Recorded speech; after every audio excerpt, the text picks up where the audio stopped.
Aaron, it all really clicks for me. I mean, all of my Democratic sources and friends and people that I know, and frankly, Joe Biden's coalition includes a whole hell of a lot of the former Republicans that I used to work with and know, and I'm sure AB feels the same way.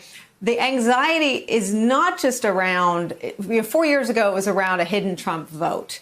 Sort of a hidden, embarrassed to admit they like Trump. Now it is around these kinds of issues, not hidden, an overt effort to not just suppress a vote, not just subject people to 12-hour lines to wait to vote, not just stick one ballot box in a huge Texas county, but to take the people that have voted legally and authentically and in time to go in the mail and throw them away because Donald Trump also screwed with the Postal Service. I mean, this is just doesn't pass the laugh test on any level. And I know I have to stop wondering, but I do wonder where the rational and reasonable Republicans are that can say enough. We created this mess. We should let all the votes that have been cast, that have come in, that have the right signatures be counted.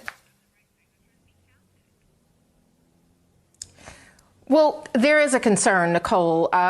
In this climate, the political climate and the pandemic, two things are present. Tremendous voter excitement, but also the threat of voter suppression that is looming over this election and that, frankly, I experienced firsthand right here in Pennsylvania. I'm based in Philadelphia. It's the most populous county in the state. And, the mantra was make a plan, right? I made a plan.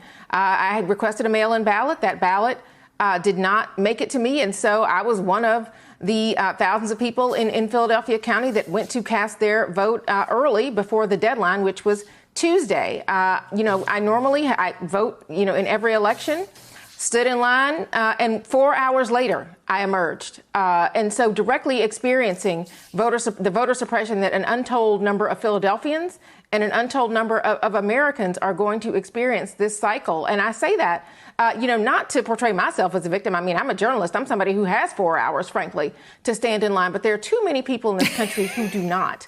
And so, it is for them that I had to write this column so that people know. I mean, frankly, I think, more political journalists, if people are going to experience this, more journalists should experience it because they, having a direct experience with this really just puts a totally additional lens on this. And I think the uncertainty created, at the federal level with the Supreme Court and at the post office just underscores the need for folks to turn their ballots in. Yes, the post office is really not an option 6 days out.